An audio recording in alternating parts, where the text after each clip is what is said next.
semana passada, nós falamos sobre a acrasia, que é aquele fenômeno que ocorre com todos nós, no qual a gente perde o controle das próprias ações. Então, é quando a razão nos diz para fazer uma coisa e a gente acaba fazendo outra coisa, meio que sem entender o porquê isso acontece. E nós vimos na semana passada, eu vou deixar o link aqui para quem não viu, que isso acontece por conta das paixões, porque a gente acaba sendo dominado pelas emoções, pelas paixões, pelos afetos. Aristóteles nos mostrou exatamente como as paixões interferem nas nossas ações, nas nossas decisões, no nosso modo de pensar. E hoje eu tinha me comprometido a fazer essa reflexão com vocês sobre como a acrasia se manifesta no mundo do trabalho. Então é isso que a gente vai fazer hoje. Olá, seja muito bem-vindo, seja muito bem-vinda a esse canal onde nós falamos sobre filosofia e trabalho. Vamos observar um exemplo prático, como a acrasia se manifesta no mundo do trabalho. Muito bem, imagine que você acabou de chegar no seu trabalho, é um emprego novo. E, normalmente, quando a gente chega com muita motivação, com muita determinação, com muita boa vontade de fazer as coisas, né? E geralmente a gente chega observando a estrutura, observando os valores da empresa, observando a cultura corporativa. De acordo com tudo isso, nós vamos formando a nossa própria compreensão daquela estrutura no qual nós agora estamos inseridos. De repente, você percebe que algumas pessoas na equipe são alvos mais fáceis de situações que parecem para você naquele momento, se parecem com situações de assédio moral. Você percebe certas brincadeiras, você percebe certos comentários, você percebe na pressão do trabalho, na forma como o trabalho é cobrado de algumas pessoas, e com isso você começa a perceber que talvez o ambiente não seja tão fantástico quanto você imaginava, mas você segue em frente. Normalmente, o que a pessoa sente nesse caso é um medo, né? E aí seria uma primeira reação de que isso aconteça com ela mesma. Provavelmente você vai querer verbalizar isso e dizer, olha, eu gostaria que isso não acontecesse comigo, mas você acaba deixando passar, deixa para lá, vai para casa, fica pensando, e aí aos poucos você começa a ruminar essas ideias e vai dormir pensando naquilo. Nesse momento você já tem o início de algum tipo de sofrimento relacionado a esse trabalho, mas você ainda não sabe disso. Pouco tempo depois, você já está bem integrado a essa equipe e surge para você, então, uma oportunidade de participar de uma seleção, tipo um concurso interno, que vai destinar um certo treinamento. É uma oportunidade realmente bastante interessante em termos de carreira, mas só tem uma vaga por equipe e eles abrem essa seleção interna. Ocorre que nessa seleção você acaba empatando com um colega de equipe. E quando você reflete sobre isso, você pensa que o seu colega de equipe, talvez ele tenha mais tempo de empresa. No seu íntimo, você considera justo que essa vaga seja destinada em primeiro lugar a ele e depois você tentaria em uma outra oportunidade. No entanto, a liderança acaba adicionando mais uma etapa a esse processo e inclui uma entrevista. Então, nessa entrevista, cada candidato precisa se expor, precisa apresentar os argumentos porque ele ou ela acha que merecem aquela oportunidade. Veja que, ao fazer isso, a liderança incentiva, instiga uma competição interna e acaba aflorando sentimentos nesses candidatos. Você entra de cabeça nessa seleção e apresenta todos os argumentos, os bons argumentos que você realmente acredita que você tem muito mais capacidade, você tem muito mais merecimento para ganhar aquela oportunidade e você acaba ganhando e vai participar do treinamento, mas quando você chega em casa, você fica pensando naquilo, se de repente você teria cometido uma injustiça com seu colega. Então, esse seria um outro elemento que adiciona mais uma pitadinha ali junto a esse sofrimento que vai crescendo. Então você segue em frente com a sua carreira, você já domina bem o trabalho, você passou por esse treinamento e logo você é promovido, você é promovida a um primeiro nível de gerência. Normalmente essas empresas, as grandes corporações, têm diversos níveis de gerência, né? Então você começa lá no nível 1, nível 2, nível 3 e vai subindo. Então, você começa nesse primeiro nível de gerência, você sabe que a diferença salarial não é muito grande, mas você agora passa a fazer parte de um time de gerentes. Você passa a fazer parte de uma equipe de lideranças. A partir desse momento, você não tem mais hora extra, porque você responde por resultado, né? Você vai receber uma maior parcela das participações de lucros e resultados da empresa, você responde pela satisfação do cliente, você responde pela criatividade, pelas novas ideias, pelas soluções criativas, pelo engajamento da equipe. Existem uma série de novas atribuições que você ganha a partir dessa promoção. E você percebe que aos poucos você vai deixando de fazer outras coisas porque o seu tempo passa a competir, né? O tempo para sair, o tempo para encontrar com familiares, o tempo para ir ao cinema, o tempo para ler um livro, todo esse tempo que você precisa para fazer as coisas para alimentar a alma, né? Você já não tem mais esse tempo disponível. Então, você está com o seu tempo completamente comprometido com o trabalho, você olha o seu celular, que aliás agora é um celular da empresa, você olha o seu e-mail corporativo antes de dormir, é a última coisa que você faz. Quando você acorda, é a primeira coisa que você faz, porque você não pode deixar de responder prontamente esses e-mails. De repente tem alguma mensagem importante da sua liderança e você precisa ficar de olho em tudo isso. E aos poucos você percebe que você já não tem mais tempo para você. Mesmo aquele tempo disponível no final de semana, ele é dedicado a um autoaperfeiçoamento, você vai fazer treinamentos, você continua fazendo cursos, de modo que você possa responder cada vez melhor e cada vez mais rápido, de forma cada vez mais criativa, de forma cada vez mais colaborativa com a empresa na qual você trabalha.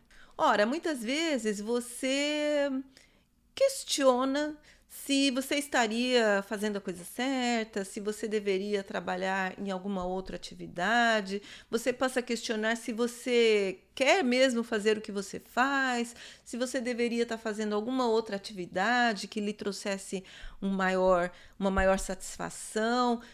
Esses pensamentos, eles passam a povoar a sua cabeça, mas você não tem muito tempo de refletir, de parar para pensar. Então você segue em frente e trabalha cada vez mais, né? Você acaba sendo promovido, sendo promovida ao próximo nível de gerência. Nesse próximo nível de gerência, você tem mais responsabilidades, você tem mais funcionários, você tem uma equipe maior para você coordenar, você tem muito mais entregas a fazer e aí você passa a trabalhar cada vez mais, de forma muito mais intensa. E esse sofrimento que começou como uma impressão lá no começo, esse sofrimento ele vai aumentando, você passa a ter crises de ansiedade, você passa a ter uma depressão funcional, que é aquela depressão que você não cai de vez, mas você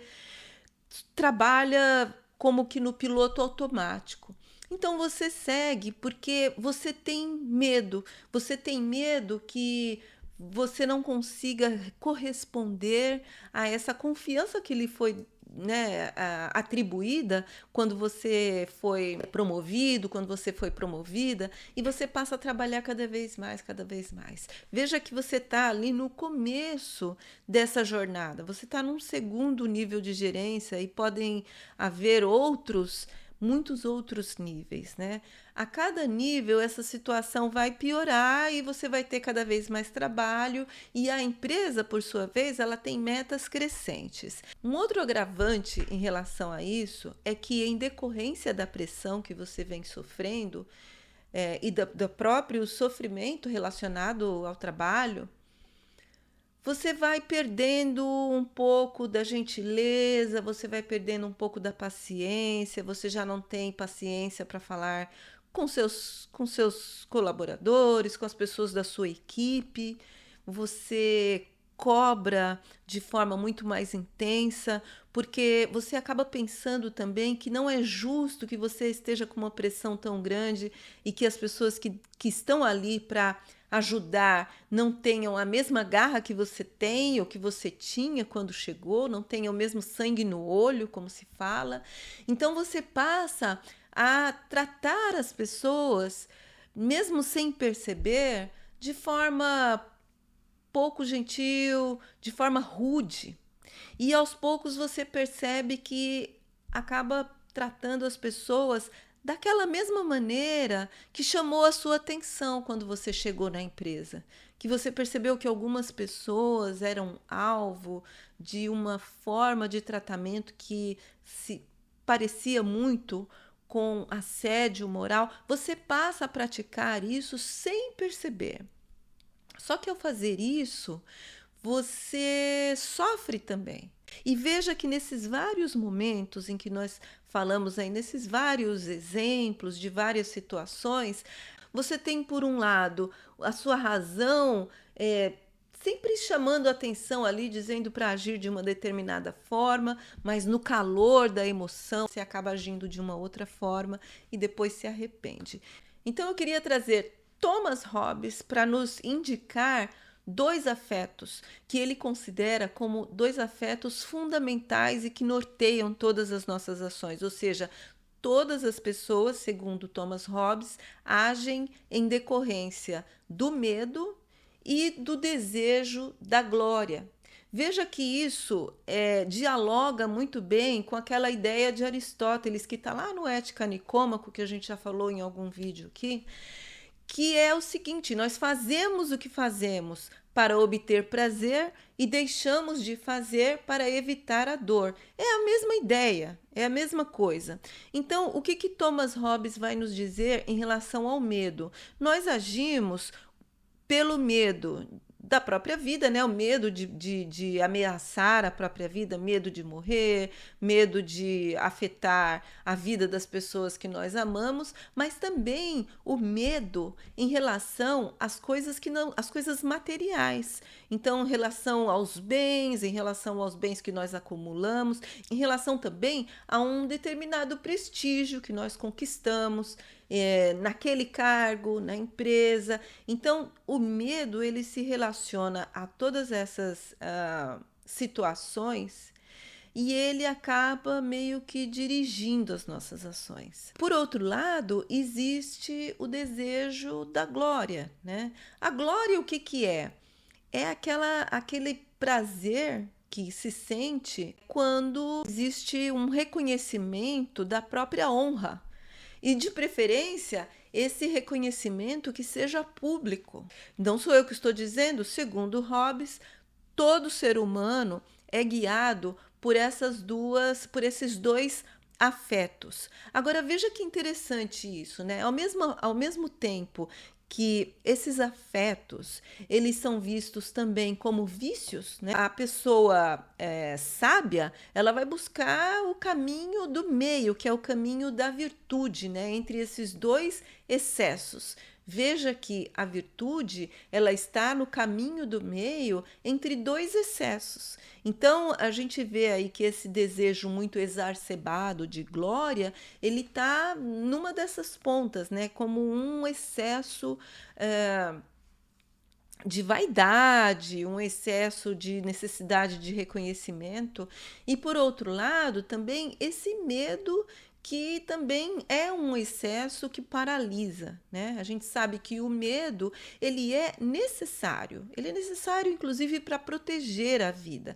Ele é necessário inclusive para encontrar esse caminho do meio, né, que seria no caso a coragem, mas ele não pode ser exagerado. Ao mesmo tempo que Hobbes diz que esses afetos são naturais da pessoa humana, são características naturais de todo ser humano, ao mesmo tempo, se eles se apresentam de forma exagerada, eles se transformam em vícios. A gente está falando de exercício da virtude que requer vontade, que requer, em primeiro lugar, o conhecimento e o reconhecimento da situação na qual a gente se encontra. Porque quando a gente fala de virtude, não é simplesmente saber o que é, mas é exercer essa virtude. Por isso, o primeiro passo em relação a qualquer caminho que leve a uma vida mais feliz, né? Ou que leve a momentos de realização pessoal, de felicidade, seria o autoconhecimento e a reflexão, né? Porque quando você reflete, você identifica outras formas de fazer, você coloca a imaginação para trabalhar. A nossa imaginação tem uma importância enorme na vida boa. Veja bem, essas são também fragilidades humanas, ao mesmo tempo em que são vícios, né, a serem combatidos por meio da virtude, são também, como afirma Hobbes, característicos da natureza humana. O sistema capitalista, ele se utiliza dessas fragilidades para extrair o máximo de cada pessoa, de cada indivíduo. Então, nesse caso, por exemplo, uma liderança, ela deixa de se reconhecer como assalariada, né, acreditando estar em um nível superior, um nível diferenciado, no qual ela já foi introjetada a lógica do capital e passa a agir como se fosse dona do negócio, quando na verdade ela não é. O que eu quero dizer com isso? Que todos sofrem. Todos que estão inseridos hoje no mercado de trabalho, todos nós hoje sofremos em decorrência dessa lógica do capital, porque mesmo as pessoas que estão em nível de liderança, essas pessoas não são as donas do capital, elas simplesmente têm um salário um pouco melhor, têm mais participação nos lucros e resultados, têm autonomia no âmbito ali que lhe compete, mas ela não é dona do capital. No entanto, age como se fosse, porque o capital ele faz isso, ele transforma as narrativas e faz com que a pessoa busque essa cobrança para produzir cada vez mais dentro dela mesma. Então, essa cobrança já não vem mais das instâncias superiores, já não vem mais da própria empresa, é uma cobrança autoimposta e isso causa sofrimento. Veja, qualquer um de nós pode cair nesse ciclo, porque veja bem, é um ciclo no qual prevalece a lógica do medo, o medo de perder o trabalho, o medo de perder o prestígio, o medo de perder os bens acumulados, o medo de não pertencer a uma determinada classe social e o desejo de glória, que é esse desejo de ser reconhecido, é o desejo de permanecer em uma determinada classe social, é o desejo da glória. Então são esses dois elementos que se juntam e que nos colocam nesse círculo vicioso que fica tão difícil. Eu não digo sair, porque sair dá a impressão que a gente está falando que assim, vamos todos para casa, nem não trabalhamos mais. Não é isso. Mas assim, sair desse círculo vicioso é fazer uma autorreflexão de modo a colocar a própria saúde em primeiro lugar, de modo a conseguir fazer uma reflexão e ouvir os sinais do corpo quando ele pede socorro, porque o sofrimento relacionado ao trabalho é muito em decorrência disso. A gente perde a capacidade de se colocar como pessoa, né, acima desses afetos que ditam o nosso comportamento. Então é importante fazer essa reflexão e trazer para a consciência essa necessidade do cuidado de si, que é uma coisa que eu venho falando aqui. Então, não é que você não vai trabalhar de uma determinada forma, você não vai se dedicar, você não vai ser digno de uma posição de liderança, não é nada disso. É simplesmente trazer para a consciência que existem momentos em que a gente precisa ouvir o próprio corpo. Da mesma forma como existem limites, limites dos recursos naturais, né, do planeta Terra, existe também uma limitação dos recursos humanos, que é a nossa necessidade natural de descanso. As pessoas precisam do descanso. E o descanso não é só ir para casa à noite e dormir com o celular ali do lado e ficar olhando o e-mail com aquela ansiedade. Essa necessidade de descanso é uma necessidade de se afastar num período de férias, num período de final de semana, de conseguir realmente desligar, se desligar do ambiente de trabalho para fazer outras coisas que venham a alimentar a alma. Nós precisamos desse alimento para a alma para manter a saúde mental. Esse é o ponto, né? E a gente só consegue parar para fazer esse tipo de reflexão quando traz todos esses problemas para a consciência, quando eleva a consciência. Isso realmente é muito importante. Quando nós ampliamos a consciência sobre como a nossa natureza é manipulada em benefício de um sistema que jamais se satisfaz, nós percebemos que não é um futuro sustentável para o sistema como ele se encontra hoje. Não tem como essa conta fechar, né? Então, o que acontece? O medo, ele acaba sendo um aliado nosso nesse caso, né? Se a gente faz essa reflexão, a gente pode, então, utilizar esse mesmo medo que Hobbes diz que nos guia em todas as nossas ações, é esse mesmo medo que pode ser deslocado para um outro nível. Quando a gente passa a pensar nessa questão da sobrevivência, e aí eu estou falando em nível individual e em nível coletivo, né? No nível individual, o indivíduo, quando ele começa a entrar nesse círculo vicioso do trabalho sem descanso, no qual o corpo começa a pedir descanso e você não consegue, chega uma hora que a pessoa para, né? O corpo para. Então você desenvolve um processo de burnout, você desenvolve alguma outra doença psicossomática, porque o corpo vai pedir para parar. Esse é o nível, é o limite individual. E qual que é o limite coletivo? O limite coletivo, ele está no âmbito da limitação dos recursos do planeta Terra, né? Quando a gente passa a pensar nessas duas questões juntas, né, que são as duas questões essenciais que sustentam o capitalismo que nós vivemos, a gente percebe que esse sistema ele já falhou. Ele já falhou, já não deu mais certo e a gente vai ter que pensar em alguma outra forma. E essa outra forma, ela só é possível no nível individual. Ela só é possível a partir do momento que as pessoas passarem a refletir sobre o que vem acontecendo e passarem a agir de outra forma. Para exemplificar uma atitude em relação a isso, eu acho que a atitude da geração Z é muito indicativa desse momento que nós estamos vivendo, que é uma atitude de resistência a esse senso comum que existe hoje. Então, o que eu quero dizer com isso? Que é esse mesmo medo que nos trouxe até aqui é o que pode nos salvar.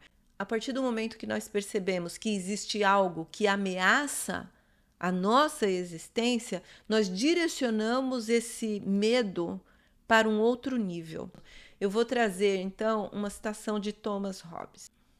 Há em cada homem uma espécie de estágio supremo de medo, pelo qual ele vê o mal que o ameaça como o pior possível e, por necessidade natural, faz o possível para evitá-lo. E entende-se que não pode fazer o contrário. Quando alguém atinge esse nível de medo, deve-se esperar que ele cuide de si mesmo, seja fugindo ou lutando. Talvez esse despertar da consciência leve você a um outro caminho ou a uma reflexão, o caminho do questionamento sobre as causas pelas quais você luta, sobre as suas prioridades, sobre os seus valores e principalmente sobre o valor que você atribui ao seu tempo, ao tempo e, consequentemente, à própria vida.